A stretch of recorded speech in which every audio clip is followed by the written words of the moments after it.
Cuando evaluamos el impacto psicológico de la migración, solemos centrar nuestra atención en el propio viaje. El desplazamiento físico, los cruces fronterizos y el agotamiento que implica desarraigar una vida completa suelen considerarse los principales eventos traumáticos para cualquier población migrante. Sin embargo, cuando los epidemiólogos analizan las tasas reales de enfermedad mental grave en familias migrantes a lo largo del tiempo, los datos revelan una contradicción persistente. Las tasas más elevadas de psicosis no afectivas graves rara vez se observan en los migrantes que realizaron el arduo viaje. Por el contrario, estas tasas alcanzan su punto máximo en sus hijos nacidos en el país receptor, una generación que nunca cruzó una frontera. Esta tabla reúne diversos estudios que analizaron el riesgo relativo de psicosis en inmigrantes de primera y segunda generación en Europa e Israel.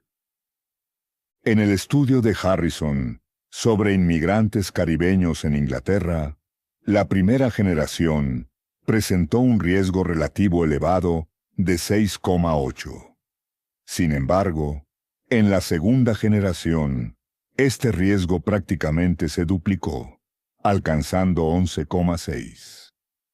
Esta tendencia se replicó en los Países Bajos, donde el riesgo relativo en inmigrantes marroquíes aumentó de 4,5 en la primera generación a 8,0 en la segunda. Estos estudios analizan las TOAs no afectivas, categoría que incluye trastornos psiquiátricos graves y discapacitantes, particularmente la esquizofrenia. Los datos indican que el principal detonante de estos trastornos no se encuentra en el tránsito migratorio, sino en las condiciones de vida a largo plazo dentro del país de destino.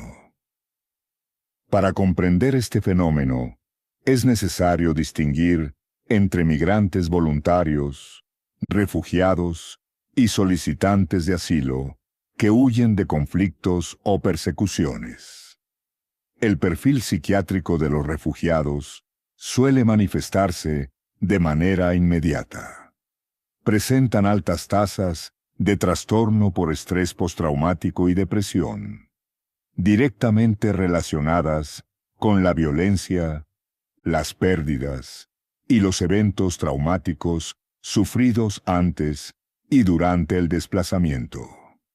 Los migrantes voluntarios, como aquellos que se trasladan por razones laborales o educativas, llegan con un perfil diferente. Generalmente, poseen mayores recursos económicos y han realizado una preparación más extensa para la transición. Debido a esta preparación, los modelos de trauma inmediato que explican los problemas de salud mental en refugiados no logran explicar el aumento tardío de psicosis observado en familias de inmigrantes voluntarios. Comprender este fenómeno requiere examinar el entorno que encuentran años después de su llegada. Al arribar al país receptor, los migrantes voluntarios suelen presentar el denominado efecto del migrante sano, apareciendo estadísticamente más saludables que la población nativa. Este fenómeno es consecuencia de una migración selectiva positiva.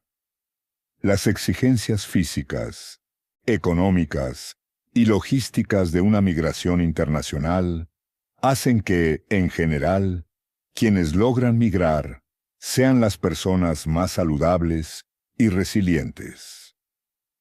Un estudio epidemiológico realizado por Breslau y colaboradores confirmó este fenómeno, demostrando que los inmigrantes mexicanos nacidos en el extranjero presentaban inicialmente una prevalencia significativamente menor de trastornos psiquiátricos que los ciudadanos nacidos en Estados Unidos. Los estudios transversales, que capturan una fotografía única de una población en un momento determinado, registran esta ventana inicial de buena salud y erróneamente la proyectan como una condición permanente. Sin embargo, los estudios longitudinales muestran una trayectoria muy diferente. Esta ventaja inicial en salud se deteriora progresivamente con el tiempo y suele cruzar el nivel de riesgo de la población nativa después de aproximadamente 13 años de residencia. Este incremento está impulsado por el estrés aculturativo crónico, la movilidad socioeconómica descendente y las barreras estructurales para acceder a los servicios de salud. A lo largo de una década, estas presiones ambientales se manifiestan como trastornos de ansiedad, trastornos del estado de ánimo y trastornos por consumo de sustancias en la primera generación. Basarse únicamente en datos transversales oculta esta carga psicológica acumulativa, que termina creando las condiciones para los problemas observados en la siguiente generación. Aunque el estrés aculturativo ayuda a explicar el aumento de trastornos afectivos en los padres, no explica completamente por qué este estrés parece transformarse en esquizofrenia y otras psicosis graves en sus hijos. El incremento de la psicosis se mantiene estadísticamente sólido. Esto llevó a investigar la hipótesis genética, la posibilidad de que estas poblaciones estuvieran predispuestas biológicamente a presentar mayores tasas de psicosis, independientemente de su entorno. El estudio sobre inmigrantes caribeños analizó el riesgo familiar y encontró una mayor presencia de marcadores genéticos relacionados con esquizofrenia en la primera generación y en los hermanos de la segunda generación. Sin embargo, apareció una ruptura importante en los datos.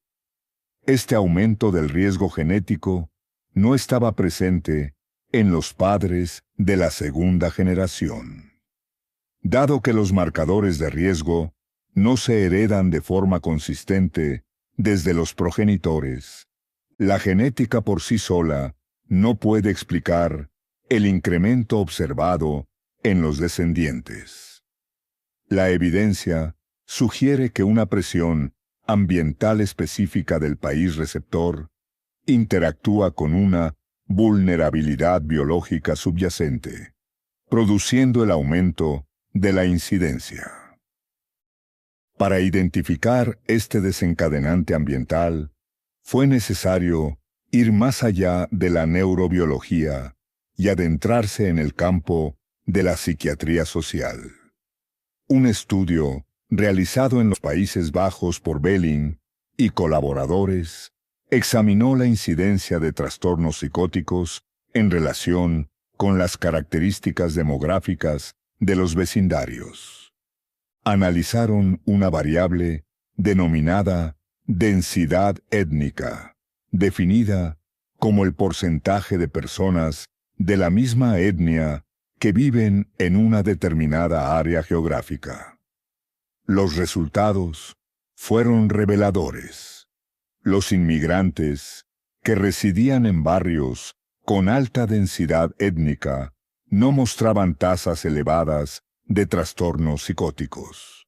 Por el contrario, el aumento de la psicosis se concentraba exclusivamente en aquellos que vivían en áreas con baja densidad étnica. Una alta densidad étnica proporciona capital social, facilita las redes de apoyo, reduce la fricción derivada de la discriminación cotidiana y favorece el mantenimiento del bienestar psicológico. En contraste, una baja densidad étnica reduce estas fuentes de apoyo, exponiendo a los individuos a mayores niveles de aislamiento social y discriminación racial persistente. Esta dinámica es consistente con el modelo de estrés diátesis, que plantea que los estresores ambientales intensos pueden activar vulnerabilidades biológicas latentes que de otro modo permanecerían inactivas. La adversidad social crónica y la discriminación funcionan como potentes estresores neurobiológicos que activan una vulnerabilidad genética subyacente hacia la psicosis. Desde esta perspectiva, el incremento de psicosis observado en la segunda generación constituye una respuesta biológica a las condiciones sociales del país de acogida, más que una consecuencia directa del proceso migratorio original. La migración no debe entenderse como un acontecimiento aislado del pasado, sino como una exposición ambiental crónica y multigeneracional con trayectorias clínicas diferenciadas. En los refugiados, el trauma premigratorio suele manifestarse rápidamente mediante trastorno por estrés postraumático agudo. En los migrantes voluntarios de primera generación, el estrés aculturativo acumulativo tiende a expresarse en forma de trastornos afectivos y trastornos por consumo de sustancias. En la segunda generación, la interacción entre vulnerabilidad genética y contextos sociales caracterizados por baja densidad étnica favorece el desarrollo de trastornos psicóticos graves. Los sistemas de salud pública han intentado con frecuencia abordar estas trayectorias tan diferentes mediante estrategias homogéneas, pero la evidencia indica que este enfoque resulta insuficiente. Es necesario abandonar la dependencia exclusiva de estudios transversales y promover investigaciones longitudinales que permitan seguir el impacto acumulativo de la experiencia migratoria durante décadas. Asimismo, los marcos diagnósticos utilizados en psiquiatría deben incorporar experiencias tempranas de vida y factores contextuales específicos, como la estructura social del vecindario y la densidad étnica.